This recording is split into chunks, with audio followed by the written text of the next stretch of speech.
So we're going to go ahead and get started. Welcome, everyone. My name is Elizabeth Aloni. I'm with Schneps Media. We're the largest local media company in the New York metro area, publishing over 70 newspapers, magazines, websites, webinars, podcasts, and events throughout Queens, Brooklyn, the Bronx, Manhattan, Westchester, Long Island, the East End, and Philadelphia. Today, we're thrilled to bring you the webinar, Reversing the COVID Learning Slide. More than 1 year of remote learning has left millions of children falling behind academically. And with the New York metro area looking to fully reopen in the fall, a lot of parents are scrambling to decide whether or not summer school is necessary to help their children regain the education they've lost amid COVID-19. Today, we have an expert on learning who will help guide you on the best course of action to ensure that your child does not fall behind. It is my honor to welcome my esteemed panelist, Kimberly Berens, Ph.D. Welcome, Dr. Kim. Hi, thanks for having me again. Absolutely. Let me tell you all a little bit about Dr. Kim. She is a scientist, educator, and founder of Fit Learning. She co-created a powerful system of instruction based in behavioral science and the technology of teaching, which has transformed the learning abilities of thousands of children worldwide, including those that are struggling, average, gifted, or learning disabled. For more than 20 years, her system of instruction has produced 1 year's worth of academic growth in only 40 hours of training. And I can attest to it. My children have done it and have had this success. Her learning programs effectively target such essential areas as early learning skills, basic classroom readiness, phonemic awareness, reading fluency, comprehension, inferential language, basic and advanced mathematics, logical problem solving, grammar, and expressive writing. From her early beginnings in a broom closet at the University of Nevada, Reno, Dr. Berens has helped grow Fit Learning to an organization with more than 30 locations worldwide. She currently lives in Long Island with her husband and 2 children, where she oversees Fit Learning locations in Long Island, New York City, and Connecticut, and is the author of Blind Spots: Why Students Fail and the Science That Can Save Them. That is her first book. Yeah. And hopefully looking forward to many others. Welcome, Dr. Kim. Thanks so much. I really appreciate it. Absolutely. So I'd like to get started with letting our attendees know a little bit about Fit Learning and how you came to create this powerful system of instruction. Right. Well, so Fit Learning, I found, and it is true, it was a broom closet. I founded Fit Learning when I was a graduate student, actually working towards my doctorate in behavioral science. That was back in 1998. And before I entered into this realm, I had, my primary, experience had been working with kids with profound disabilities, mainly on the autism spectrum. And what I found kind of alarming when I began my doctoral training was that, although our field, the field of behavior science was very well known in areas of application around people with disabilities, it was not widely used for the education of mainstream, inside mainstream education, which is shocking to me because behavioral science is actually the science behind how learning occurs. And it's not how schools are designed. And unfortunately, it's not how most teachers are trained. And as a result, unfortunately, schools can be vastly ineffective for most kids. Our national statistics are pretty grim when it comes to educational outcomes produced by our schools, with more than 60% of kids below proficiency across all academic subjects, and that statistic increasing to more than 80% for children living in poverty and children of color, unfortunately, which those are very much intertwined in this country. So, we're not doing a great job as a nation with respect to educating our kids. And so I actually, started piloting the use of behavior science in mainstream, and applying it to instruction in mainstream education areas, really just as I volunteered and I just started doing this. And, now it's been more than 20 years and we've made a lot of discoveries and we've vastly evolved out of the broom closet. That's for sure. So it is really amazing when you first told me that schools were not science-based. I think that was the first thing that blew my mind, that they were theory-based, and actually that there was science that was effective, obviously, in learning. I mean, that really to me was a huge, huge surprise. I'm sure it's a surprise to a lot of people here today. Yeah, it is. It's not a surprise to me because I've been battling this for so long. It was a surprise to me when I was naive and didn't realize how things had evolved in the educational system. But what you just said is absolutely correct. That schools are based on belief systems. They're what I call ideological institutions, meaning they're institutions based on belief rather than science. And you can kind of pit that against, like, for instance, the medical establishment, which is a science-based institution, not an ideological one. So kind of education and politics kind of fall in the same realm in a lot of ways, where if you look at medical science, engineering, even agriculture, areas of our community where being effective really matters, and being precise and making rapid advancements to improve the quality of human life, safety, health. If you look at those areas, that's where science is the dominant driving force, and that's where most progress has been made. But unfortunately, that's not the case in schools. It's very much opinion-based and belief system-based. So it makes sense why there are these issues with children learning what they need to learn when they need to learn it. Right. So I know so many parents, I mean, that's a whole other topic, and we could talk about that forever for sure. But I know that parents are specifically worried about what's been kind of known as this COVID slide, and the fear that children are going to be left behind educationally because of what has happened with schools and being out of school. What can you tell us about this? And I know, you have some radical ideas on, what the radical, I say like this because it's all science. Yeah. On what are the issues behind this slide and what we need to do. Right, and I will say I have spoken about this multiple times since COVID began. One thing I will put out there is that we've been dealing with learning slides with respect to various for various reasons for a long time. And the first one I can talk about is summer, right? So for about a decade ago is when the educational establishment started really becoming concerned about the regression in skills that was occurring with kids, at the end of the previous school year and before they entered the next one, which is why, a large part of the beginning of each school year is reviewing things from the previous grade. And so, the establishment and education kind of dealt with that in various ways. Like mainly you'll find districts where they have all year schools, right? So you have schools that don't even have summer vacation anymore, or they have, breaks throughout the school year rather than one really big one, to try to deal with this. And so it's not like this is a new idea. Now we just had the lapse of in instruction occurring for a very long period of time, and the result of a pandemic. So, which isn't great, obviously. So it's, we've known the impact of absences from instruction on our learners for a long time, which is why there's always been summer school for certain kids. And again, why some schools don't even have summer anymore as a part of their school year, to try to deal with it. Sadly, neither of those things have ever worked. So all year schools do not produce better outcomes than schools that have summer vacations, and summer school has never produced, rapid gains in skills with kids in any measurable type of way. So even though those are the solutions that are always put forth and are still being tried, none of those solutions have proven to produce effective outcomes. This is how education historically goes. To be honest with you, that's the danger of not using a science-based approach in schools, is that the same thing continues over and over and over again, regardless of the outcomes or lack thereof being produced. It's just the same thing over and over and over again. And then myths are invented to explain away failure. And so that's my fear is, we were already in a bad situation before COVID, and I hate always being the person that's like, here's the bad news, I'm the doomsday person.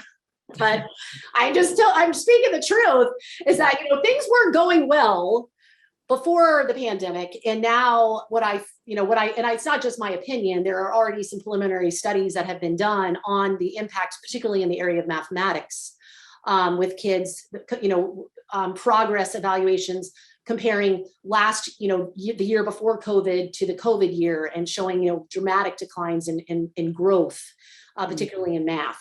So the evidence is clear that there has been a negative impact. And the scary part of that is that majority of kids were already below proficiency before that, particularly kids who were already at risk. So, underprivileged kids were already significantly more failed by our educational system than privileged children. And the problem now that we have is that those kids are going to be even worse off, because they are the ones that had the hardest time during the pandemic accessing virtual instruction, accessing the technology required to participate, having a household that was able to support that participation. I mean, when you have, those, kids who a majority of their parents are essential workers, or, workers that weren't white collar families working from home, in the cushy kind of home office environment where they could, even though it was rough for all of us in that situation, trying to support our kids, at least we were physically present in the household. So when you have, families that come from very different backgrounds and weren't even available to help kids participate in virtual instruction, let alone have broadband and devices, we still don't know the real impact this has had on underprivileged children, because the preliminary studies that have been done, most of those kids were not available to participate in those studies. So my point is, it's even worse than we think, because we don't have good data on the impact on underprivileged kids yet. So, this is not a joke. This is something that has needed to be changed for decades. And now what I hope, the silver lining in all of this, is that, I always say it takes a breakdown to achieve a breakthrough. Mm-hmm. And so maybe this pandemic is the breakdown that is required to have the educational establishment actually realize that they are not producing reliable outcomes with kids, and number one, and number two, that they aren't competent to produce rapid acceleration of skills, which is what's required to make up gaps. We can't do the same thing that results in most kids being below proficiency. We can't keep doing that and expect that we're going to make up loss. It doesn't work like that. So the only way to make up loss is by using methodologies that are empirically validated to dramatically accelerate learning outcomes, like those methodologies guided by the science of learning, which is what I use at Fit Learning. We produce a year's growth in 40 hours of training. That's a work week. I mean, that's literally most people's work week. We're producing a year's gain. And even though we are the biggest organization in the world that does this, we do this on the biggest scale. There's a lot of other organizations like mine that also do this, and they produce the same outcomes. So this is what's produced, and it has historically been produced by people who are trained in behavioral science and use it in instruction. But schools refuse to adopt that because it doesn't match their belief systems. So it's time for the public to demand that enough is enough, and that it's time to implement strategies that are actually going to rapidly accelerate learning gains, rather than continuing to doing the same thing and expecting things to change, which it's not going to change. Historical data have proven that to be the case. So. Yeah, look, it's a sad story, but I think there's also another silver lining in it. I mean, certainly the fact that we are at this extreme, that you hope this breakthrough can happen, because it's just not going to work at the end of the day. But also, there was something that you had shared with me previously that I'd love for you to share with everybody, about the realization that your child isn't necessarily deficient. No. I think so many, one of the things that concerns me as an adult and as a parent is not just the fact that my child isn't great at math, but what it does to their self-esteem, how they're labeled, how it makes them see themselves. So can you share a little bit about, how parents can kind of reframe the way that they are, I hate to say judging their children, but the way the school system kind of sets it up that you kind of have to, judge your children to some degree. Absolutely. So no, I mean, it's such a good point. So, again, as I mentioned before, when the educational establishment, which it always has done, it does the same thing over and over and over again, year after year, and the outcomes don't change. But it's based on their beliefs that this is how they should be teaching. And, when it's belief-based, one of the biggest dangers of belief-based institutions is that you're always on a quest to prove yourself right. And everyone who's watching today can relate to this with respect to anything you strongly believe. Like if it is your religion, if it might be your political views, something that's a belief system that you hold. Think about the conversations you've tried to have with family members who might not believe the same thing you do, or right, and how dangerously bad those conversations can be. Yeah. Because when we come from a belief situation, we're dogmatic in our viewpoints, and what we're really on is a quest to prove ourselves right, and collect evidence that proves ourselves right, and then ignore or discount any evidence that might contradict what we believe because it offends us in some kind of personal way. And this is the exact thing that's happened in our school system, where, the establishment believes in the way that they've designed schools. They believe in their traditions. They believe in the way they train their teachers. And even though these beliefs clearly don't lead to effective practices, because there's a century of data to suggest that it doesn't work, they don't want to let go of those practices because those practices match what they believe they should be doing. And so when you have that kind of a situation, what tends to happen, that rather than stepping back like scientists do, scientists, and I'm trained as a scientist, I'm a scientist educator, which means I was a scientist first, and then I designed that science for instruction as an educator. So as a scientist, I am trained to constantly, number one, be skeptical. Number two, to focus on the evidence. And, I'm not searching to prove myself right. I'm actually looking at the evidence to discover what has occurred, and then to evaluate if what has occurred is acceptable with respect to the goals I'm trying to achieve. And if it's not, then my job as a scientist is to manipulate variables in an attempt to improve some outcome with respect to what my goal might be. And this is how all scientists engage in the world. I don't care if you're in biology or chemistry, or if you're a medical doctor, or if you're an engineer. This is how we behave. So we engage in this humble practice of constantly questioning our results, looking for where we might be wrong, looking for where things aren't going as well as we know they can. And that's how progress happens, right?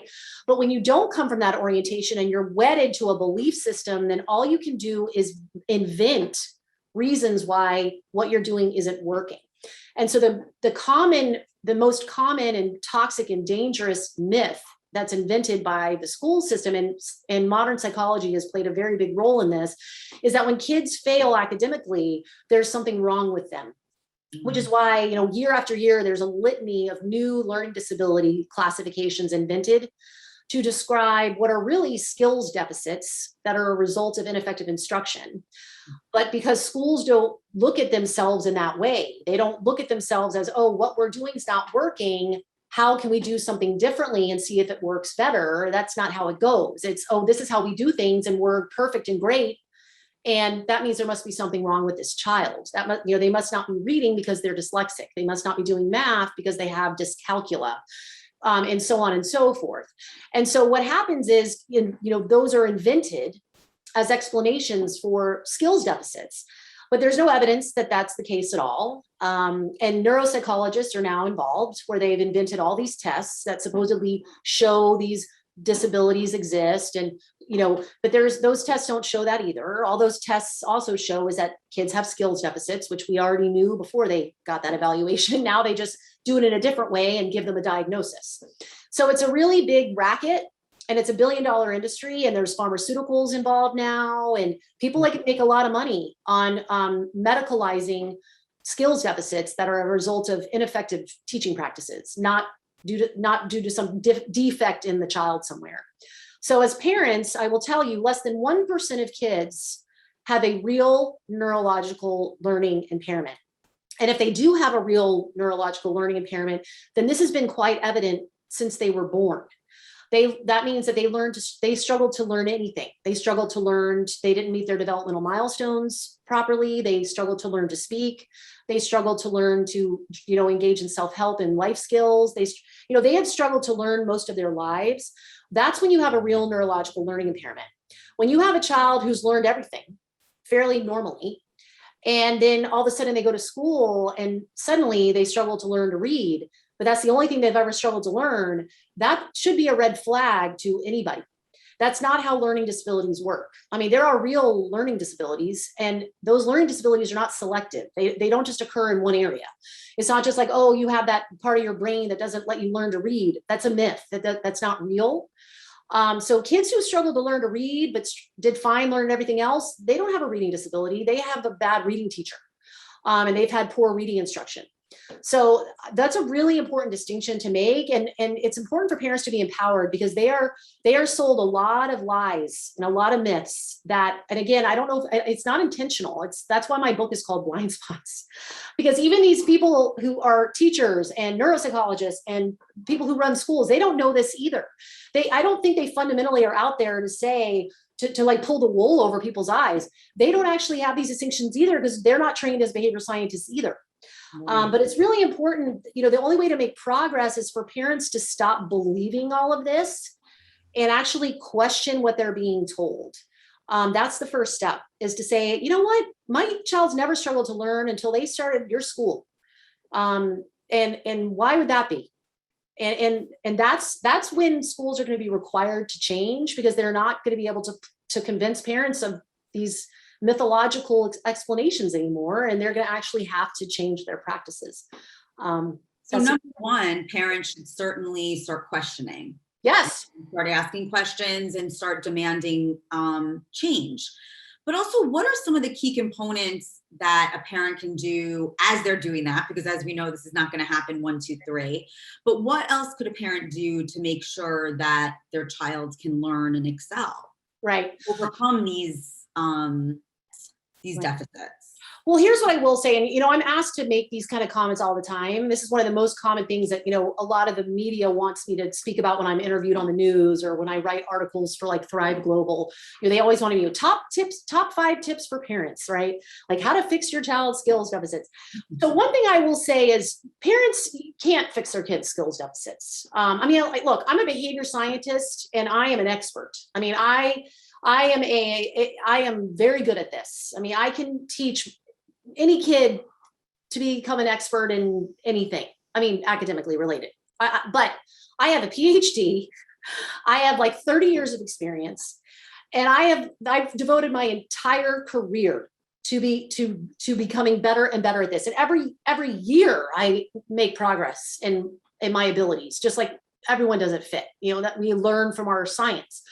So the first thing I will say is this shouldn't be something parents are expected to do. It'd be like expecting parents to know how to treat their kids' cancer. No, that's why there's medical doctors. And this is something else the educational establishment has sold to the public, is that somehow parents are just as responsible for their child's education as teachers are. That's absurd. Now, look, I know that parents are responsible for your child's ongoing health. Feeding them a healthy diet, making sure they sleep when they're supposed to, making sure they brush their teeth and they make it all to all their doctor's appointments. Yes, that's the parent's job. But ensuring that they receive the proper medical treatment is not a parent's job. And a parent doesn't have the knowledge or skill set to do that. So that's one thing I want to just blow up, is the idea that parents can solve this, because parents can't solve this. I've had both my kids involved in FIT for years. Now my kids are have flown the nest, but when they were little. But even then, I had a team of people working with my kids. I didn't work with my kids because that's a whole nother ball of wax, man. I'm their mom, and I'm not their, in that context, I just don't want to be their educator. So well, it's nice to know that the problem is not that I didn't do flashcards enough with my daughter, because I have all these flashcards. I was feeling terribly guilty, and I'm sure like a lot of other moms and dads. There's enough that parents feel responsible and guilty about, right? Yeah. Parents are constantly feeling that they're not doing enough, that they're fully responsible for every single accomplishment or failure your child has, and that is the most unfair and unrealistic way to make parents feel, and schools are notorious for this. When would you ever, I really, and I always like to say this metaphor because it only occurs inside education. I want you to ask yourself when you've ever in your life gone to a restaurant, ordered a meal, right? The meal comes out and it's not correct. It's undercooked, or it's not what you ordered, or there's like there's a fly in it, whatever. And you say, well, this isn't what I ordered, or this is raw, and the restaurateur looks at you and says, okay, well, how are you going to fix that? And then you're supposed to go back in the kitchen and fix your meal up that was cooked incorrectly?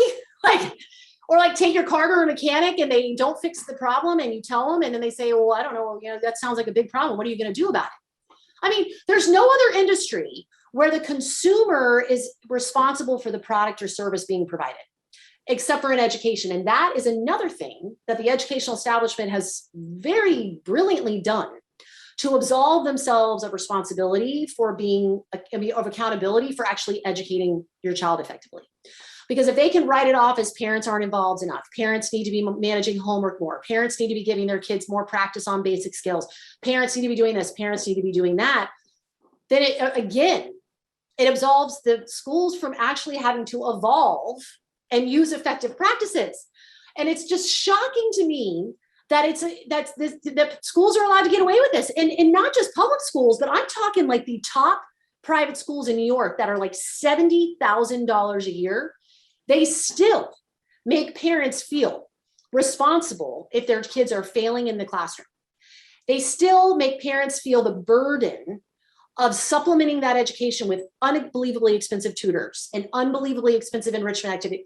Imagine in any other industry where that would be the case. It's shocking. And it would never be the case at Fit. When I have a kid enrolled and things aren't going great, which it happens, because guess what? Where it's not a magic. There's a lot of times where we have to troubleshoot and change stuff and see because something's not working. But I would never call a parent that's paying me to accelerate their child's skills and say, well, they're really struggling on this math program, so I need you to work on this tonight after work. Who would ever accept that? Right. That's when parents are like, do you do homework at Fit? And I'm like, heck no. I don't want, first of all, that's naive practice. Homework is a toxic thing for most kids because they're practicing the wrong thing.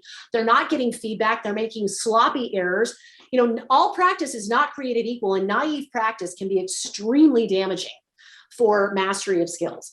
So no, we do not send homework home at Fit, very intentionally. And we design our instruction to be so effective and efficient that homework is stupid. It's irrelevant. And it should be that way in schools until kids reach high school, to be quite honest with you. Everything kids should be learning and mastering should happen during the school day. And after the school day, they should be being kids. They should be playing and being outside and engaging in sports and taking musical lessons and doing other things. But because schools are so bad at their job, they have to send home all this stuff for kids to actually learn after school because they're not learning it during the day. And what other industry would that be acceptable? People really need to start thinking about this logically. It's common sense. And what other universe would that be acceptable? If you're paying someone to manage your finances and then something happens and then they're like, well, I don't know, why didn't you move that into another account? And you're like, but I'm paying you to do that, right?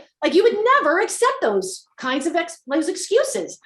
Parents accept them all the time from schools because schools have made us feel like that's what we're supposed to do, that it's our job, and it's not. So that was a very long-winded answer to say it's not the parent's job. But what important thing to be said? It's an important thing to be said. But what is the parents? What parents can, and it's not your job, but what can empower you is to actually understand how learning occurs. And when you understand how learning occurs and what is involved in effective instruction, then at least you're armed with that knowledge and you can look for it. And when you don't see it, you can criticize it. And don't be afraid to criticize it. If you're paying $300 an hour for a tutor after school who's doing the same stuff that is failing your kid in the classroom, you need to recognize that and know and be armed with why am I paying this tutor to do the same garbage that's not been working for my kid in the classroom anyway?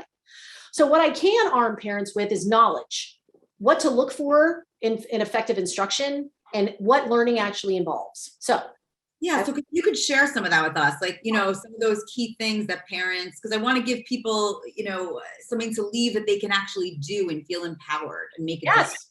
So first of all, humans learn and only learn through the repeated reinforcement of behavior over time. What do I mean by that? I mean, as we're behaving, doing anything, I don't care if it's math facts or reading a book, or if we're learning a musical instrument or a sport. As we behave or engage in a skill, it's the reinforcement of that skill over time that creates a neurological process as well as a behavioral one. They're connected and produces permanent neuropathways such that we've acquired a permanent skill that's permanently learned. That's the only way it works. Behavior science is very much aligned with neuroscience, not neuropsychology. That's very different. Neuropsychology is giving psychological tests and classifying and labeling kids with disorders. That's neuropsychology. Neuroscience is a natural science, is a real science that is actually understanding how neurology works in the learning process. And neurology doesn't work without behavior, and behavior doesn't work without neurology. They go together. So the only way we learn something is if we do something and it's followed by a reinforcing consequence, and that happens over and over and over again until the skill is neurologically permanent. And what you'll know is that as we're behaving and that behavior is reinforced, what happens is the skill gets faster. And in behavioral science and in neuroscience, we call that fluency. So as neurosynaptic transmissions are occurring faster and faster because of through repeated reinforcement of behavior, that means the behavior is increasing in speed. Okay, so the behavior is getting faster, it's getting more correct, the quality is improving. And what it also occurs for the learner is that it starts to feel effortless. It starts to feel automatic. It starts to feel comfortable. And it actually becomes a habit. So that's actually how habits are established. And I know we often think about habits as like bad things, like biting our fingernails or smoking cigarettes or drinking too much alcohol or whatever. But habits are any behavior that has been followed by a lot of reinforcement and has become very fluent, has become something that we do a lot of all the time. So, it's really important to understand that because you can actually intentionally produce habits that you want to happen, right? Rather than accidentally having habits be established that we don't want to have happen, right? So when you understand the learning process, which is that you have to behave, and that behavior has to be followed by a lot of reinforcement. It has to behave. You have to practice it a lot for anything to be neurologically permanent. When you understand that, then you can actually step back and think about, okay, so is this how school goes? And I can tell you that no, it isn't. Because and if you're a parent and you were a student, then you've been involved in schools. And so this means that, like, for instance, you might have 7 or 8 different fractions concepts that your child was exposed to during a week or 10-day period. Then they're tested on those 7 or 8 fractions concepts, and then they get whatever grade they get on the test. And then what happens? They move on to a whole nother bunch of concepts at once. Because schools, again, are a belief-based or institution, and the belief is that, and it's wrong, it's been empirically debunked by not only behavior science, but neuroscience, the two only sciences that do anything with respect to learning, which is neuroscience and behavior science. We are the learning science experts. We have debunked that a long time ago, but schools believe that kids learn by exposure to experiences, which is why when you watch a kid in a traditional classroom, you'll notice that the teacher's doing most of the talking, which means the teacher's doing most of the behaving, and the kids are sitting and staring, right? Yeah. Why? Because schools believe that's how kids learn. Schools believe that kids are exposed to the opportunity to learn stuff, and that it's just happens kind of like via osmosis. Like if it's something said, it'll go in their brain somehow, which is really hilariously ridiculous. And it's scientifically invalid. That's the dumbest thing I've ever heard, but it's how schools believe it happens. So all teachers have to do is talk, present a bunch of concepts.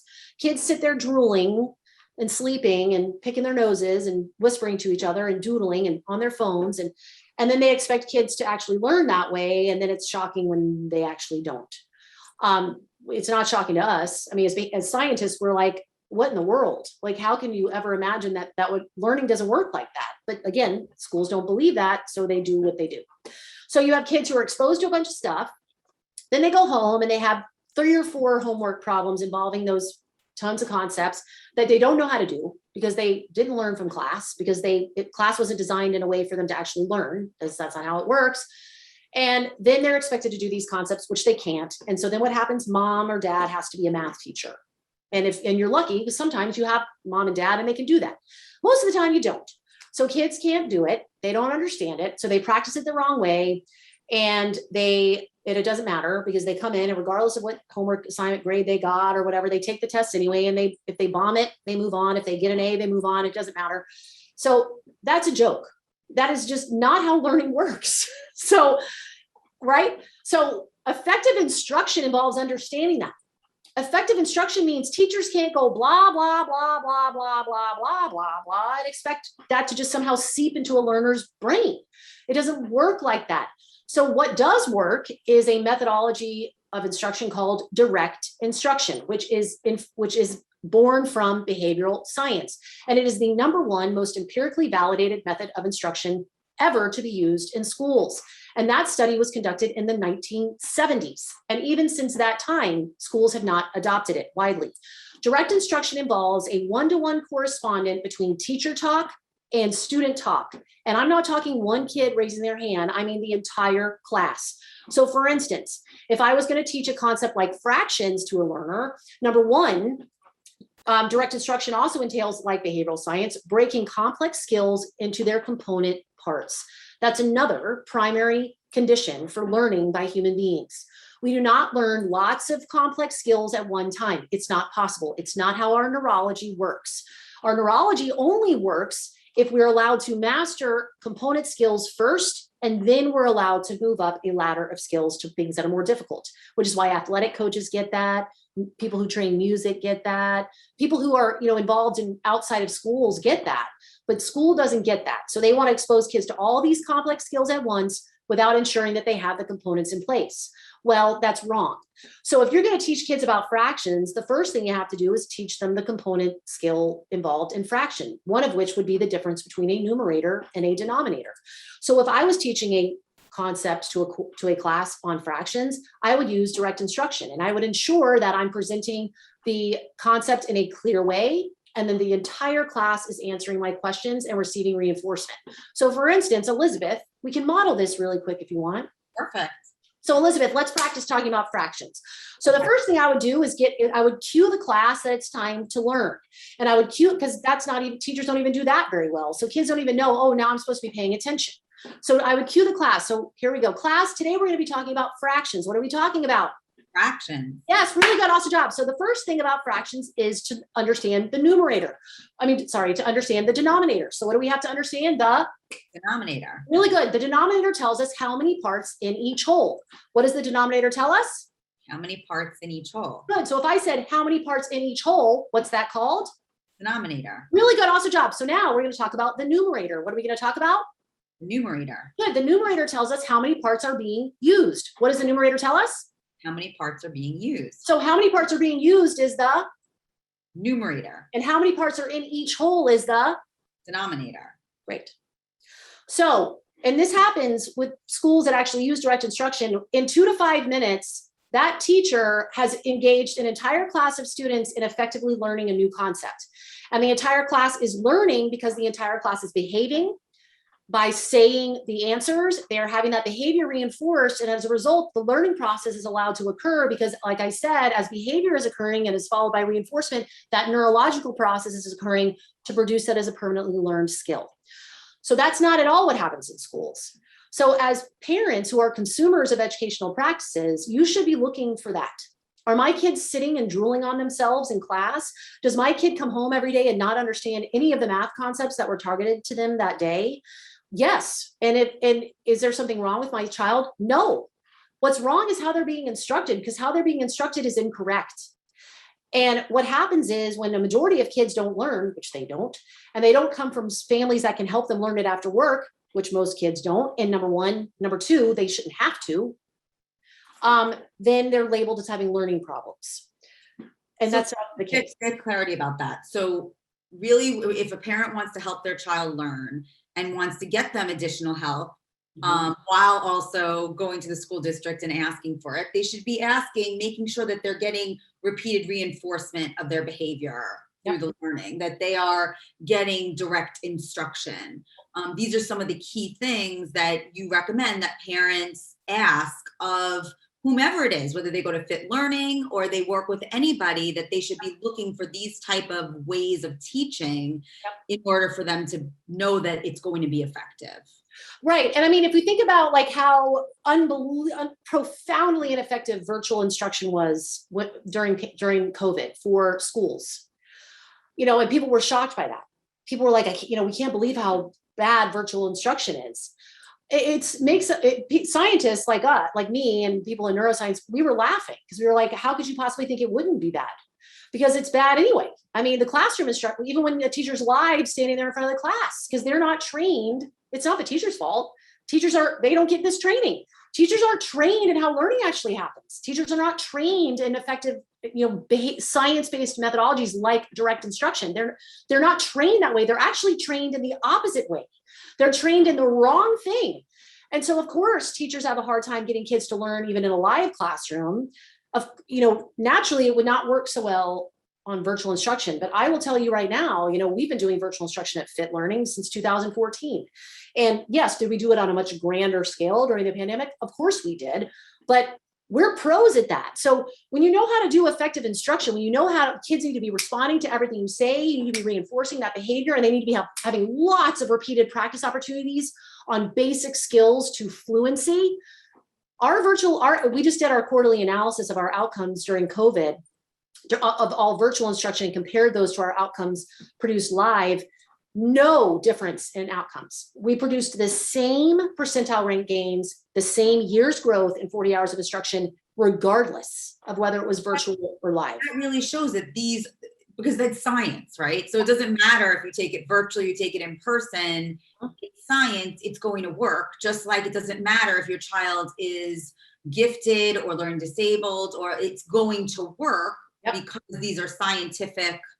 I mean, another thing I will tell you, and these data are in my book, there are very negligible differences in outcomes produced by kids who have been classified with a learning disability and those kids who are not classified who come to Fit Learning. So there's no difference in outcomes. What does that mean? That means kids who have been told that they have something wrong with their ability to learn make the same rapid gains as the kids who have not been given that classification.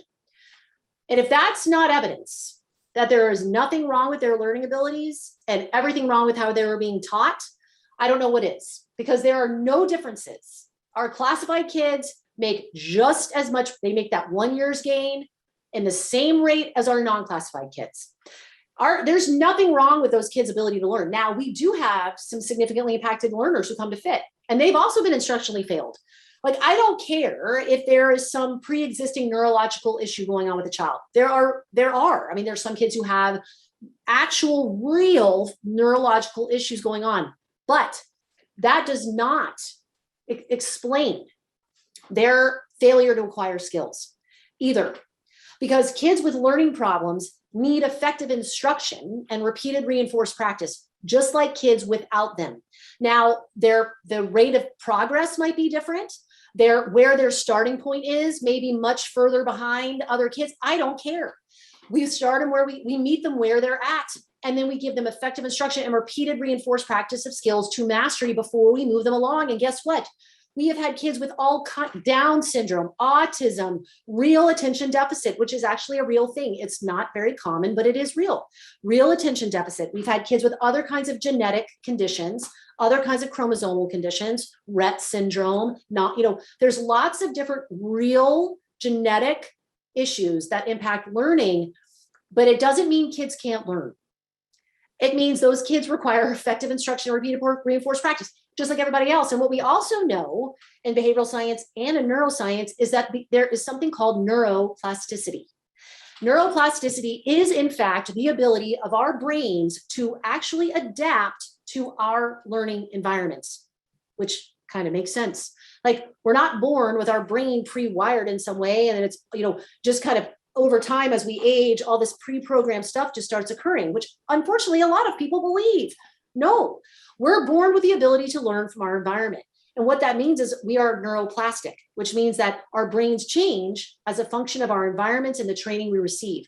And this is the same thing for a brain injured individual, a person who's had a stroke, a kid on the autism spectrum, a kid with Down syndrome, and a kid without any of these classifications. It's the same. Now, again, the rate of progress, the level of achievement, those things may be very different for a neurologically impaired learner, but it doesn't mean they can't learn anything. It means that what I always say to parents is, like, we don't know what's possible. When I have parents who enroll their kids who have who are atypical neurologically, I say, your kids never received effective science-based instruction. We have no idea.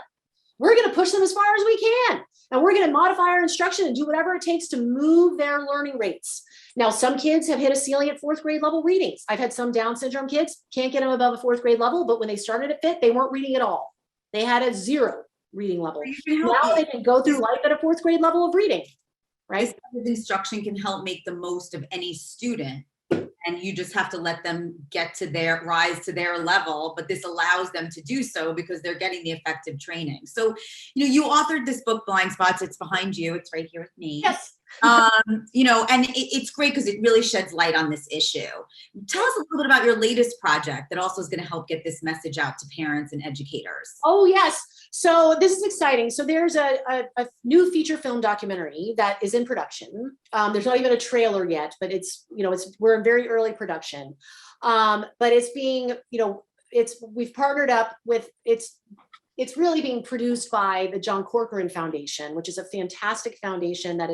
Committed to science-based literacy instruction, or the science of reading, which is a whole, movement in education right now. So John Corcoran, that foundation has partnered up with Nick Nanton, who is really an Emmy award-winning documentarian, who is producing this documentary film on literacy in America, and how rampant it is, and shedding light on how it's caused by ineffective teaching practices in the schools around reading. And look, I target every single area, not just literacy, but literacy is a huge component of what I do. But they've brought in amazing experts in the science of reading to be a part of this documentary. They're interviewing a lot of adults who've been living with illiteracy for their lives, like John Corcoran, for instance, it is his foundation, and he's really the pioneer of the project. John Corcoran was functionally illiterate until his late 40s, but he managed to get through life and actually build a company and be successful and become a teacher, even as he was basically illiterate. And it wasn't until he found an evidence-based literacy program and person who was, implementing the science of reading, was he able to acquire literate. Now he's an unbelievable reader, and he's written multiple books, but it wasn't until his 40s. So this documentary interviews a lot of people like that actually you wouldn't realize, actually some very successful people, some, because literacy is such a topic that no one wants to, if you've reached adulthood and you're still struggling as a reader, you struggle to write emails, you struggle in your professional life and you're hiding this incompetency you have, that is an unbelievable psychological strain on a person. Sure. And so this documentary is not only about like the epidemic of illiteracy in our school system, but it's also how it impacts adults as they age out of the school system and they into their lives, and the real psychological impact it has on human beings when they, are forced to live a life of incompetency that wasn't caused by something wrong with them, but was caused by the ineffective instruction they received as children.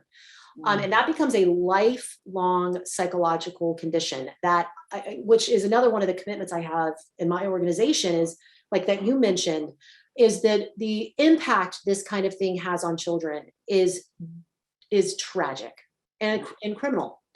When kids are made to feel that they have something wrong with them, that they have something wrong with their ability to learn, but none of that is true. And it's because they are instructed improperly. They are not given the opportunity to master essential skills. Kids take that with them forever. Nothing is worse than feeling incompetent Feeling incompetent is leads to depression, anxiety, drug use, alcohol abuse, promiscuous sexual activity, gang membership, criminal activity. Incompetency leads to crime and maladaptive behavior, and that's clear. And so, one of the number one ways we can prevent a lot of these things is by providing our children the type of instruction that produces competence, that makes them know they know it, that has them feel that they are experts, they are competent, that they know they're going to be able to do this and perform it whenever they need to. And then they enjoy it because they're good at it. It's not just the fact that we're producing abysmal outcomes, it's the psychological impact that has on kids and, once they age out of schools, on adults and, young adults. I mean, it's a frightening situation. So, and the thing that we just can't understand is that there's a solution, and there's been a solution for a really long time. And the people in charge of schools don't want to do it. So well, we all need to be yelling from the treetops, and I'm so glad that you are, for sure, and that you've educated us a lot on, what we need to look for to make sure that our children are educated properly. I want to jump to some of the questions. We have some nice questions. Oh, great. Our attendees. Rocky has brought up a good point. He said, I often notice that parents don't fully understand what level their children should be at in reading, writing.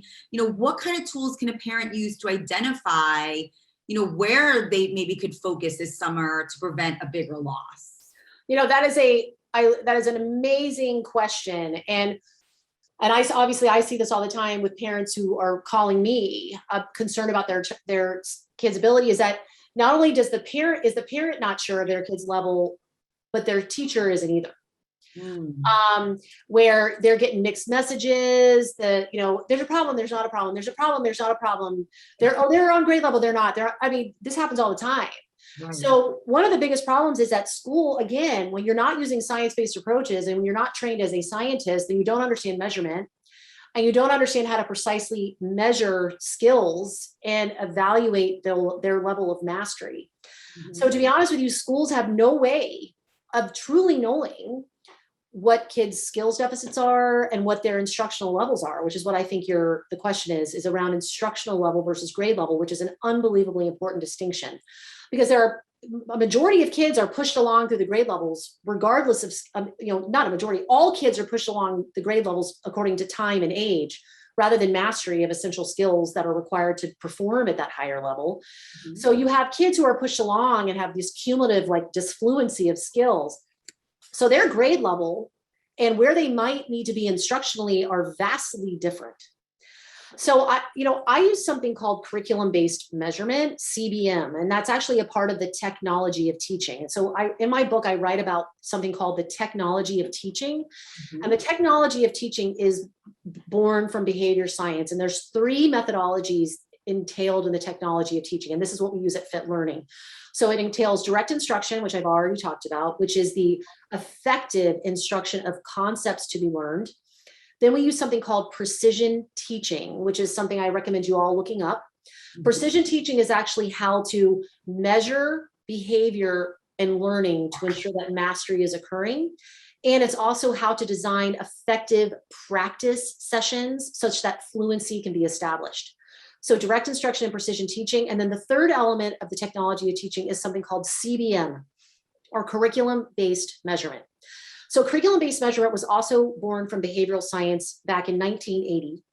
And it was an alternative to standardized tests, which are arbitrary, very biased, particularly culturally and ethnically. They can be, and socioeconomically, they can be very biased.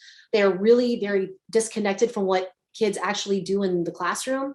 And they don't give you a good information about precise skills deficits, because you tend to get one score for big overarching domains. And you don't really know, if my child has a 20th percentile on reading comprehension, why, right? What skills are missing? So CBM was born to give teachers the ability to benchmark and progress monitor learners on even a weekly basis with materials that have been empirically validated, but match classroom curriculum. So they don't look weird. They look exactly like what kids do. When kids read, it looks like what they do when they read, and when they do comprehension tasks, like that. So that's something we use at FIT. Now we use something called Ames Web. And this is a long-winded question to get to your answer about how to assess your child. But so we use something called Ames Web, which is a platform that is owned by Pearson. And that's fairly expensive. And I mean, it's not something I recommend for individual users. I mean, we use it we license it as an organization, and it gives us access to all of these assessments. But you can do something called DIBELS. So DIBELS, D-I-B-E-L-S. DIBELS. D-I-B-E-L-S. I'm just putting these things in the chat. Yeah, that's exactly right. So if you Google DIBELS, DIBELS is also a CBN methodology, and it's free. And so you can use DIBELS, and what you do with DIBELS, and you can find there's instructions on how to do it. Basically, it's like for DIBELS for reading, there's all these different passages that are ranked according to grade level, and you basically give your kid a passage and you start a timer and you count their words read correctly in a 1-minute timing. And what it allow you to see, and I'll tell you again, it varies according to grade level, but you can find what we call proficiency levels or proficiency criteria for each grade level according to those kind of reading rates. Mm-hmm. You can find all this online, and you can implement DIBELS with your kid. So you can actually identify, like, if you, for instance, if you're a second or third grade reader, those kids should be reading about 130 words correctly a minute to be a proficient reader. So like if you assess your child on a third grade DIBELS passage and they're 80 words correct per minute with a bunch of errors, then my child's not reading at a third grade level. So then you go back and you can run a second grade passage and a first grade passage and even a kindergarten passage. And then you can find where that fluency, because you'll notice, which is amazing about that measure, which is actually called rate, which is count per minute, which is the only measure we use in behavioral science because it marries with what we need to know in neuroscience. That's all we do at Fit Learning is measure rate of behavior, count in time. So you can do that with your own kid. So if you give it DIBELS and you say, okay, it's like 60 a minute of words correct at third grade. All right, 80 a minute at second grade. Okay, 100 a minute at first grade. Oh, okay, they hit 120 on a kindergarten passage.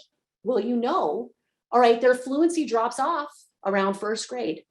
So that means they need to practice first grade level material. Because what we know about, instructional levels, you are not going to produce fluency and progress at a grade level that's inappropriate for a child's instructional level. And it's not only is it inappropriate that you're not going to make progress, but you're going to destroy the kid. Like that's why kids are destroyed in schools, because they're expected to work at a grade level that is light years ahead of where they are instructionally, because the school has produced this. So, that's something that we do at Fit Learning really well, is that we precisely assess a child's fluency and component skills so we can precisely identify exactly where they need to be practicing instructionally so that we can produce that mastery so that they can advance up to those higher level skills that are equivalent to higher level grade levels. So I really recommend DIBELS is a great assessment tool for literacy. It's a really good one. And again, you can kind of Google and figure out how to use that on, and do it yourself. Or you can also outsource this and find people who know how to do it. And we're not the only ones. Like there are people who know how to do this stuff and they do it really well. But it's a great way to even just kind of see and do what you're talking about and put it into practice. We have another question. It was just such a simple question. I think it's great, from M. He says, who's responsible for children's academic success? The teacher and the school. 100 paying taxes for schools, right? How many hours are our children in school? And the teacher should be infuriated. I mean, that's the other thing. Teachers, parents, like the public, because of how vocal I am, it's not popular to criticize schools. I don't know if you've noticed this, but that's another thing the educational establishment has done a very good job with, is make it seem like it is a faux pas to ever criticize schools. And that is the most dangerous brainwashing ever. Yeah. I should hope that we would be, I want people to be hypercritical of my organization. I want people to be looking at me unbelievably critically, because otherwise I am not doing everything in my power to raise my bar of excellence and ensure my science is occurring in the most profoundly effective way. So when you have institutions that have literally created a campaign of don't criticize us, don't look at us with criticism, or you will be shunned, that is a red flag. Yeah. So, I want people to criticize fit. I want people to look at fit critically, because that makes me a better scientist. That makes me produce better outcomes, constantly evolving. And now I've lost what was the question? Oh, so who's responsible? So like, for instance, at Fit Learning, well, I'm the top here. So ultimately, first and foremost, I am responsible for every single learner enrolled in the entire organization around the world. Because as the original founder, I hold myself responsible for every single learner enrolled, from here to our Australia locations, to our Ireland locations, to our Canadian ones, to our Honolulu one. Every single learner, I'm fundamentally responsible, because I feel like I'm kind of the original person. Now, there are many other people involved, but it starts from somewhere. So ultimately, I am the number one most responsible person for every outcome that occurs at Fit. And then under that, it's the other levels of supervision team, and then right to the learning coaches who run every session. We are 100% responsible for what happens in Fit sessions, and we are 100% responsible for fixing things when they're not working the right way, for troubleshooting, for making it better. And like I said, and it's not like it's magic. This isn't like this just works. Like, woo, woo, woo. No, it doesn't work right away. I mean, so it takes a lot of work. It takes a lot of measurement. It takes a lot of science sometimes to figure out how to rapidly accelerate gains on a particular skill or with a particular kid, but that's our job. So my response to you is schools, teachers are responsible for education, for educating your child. Mm-hmm. And sadly, teachers are not equipped with the skills to be responsible, because they don't know how.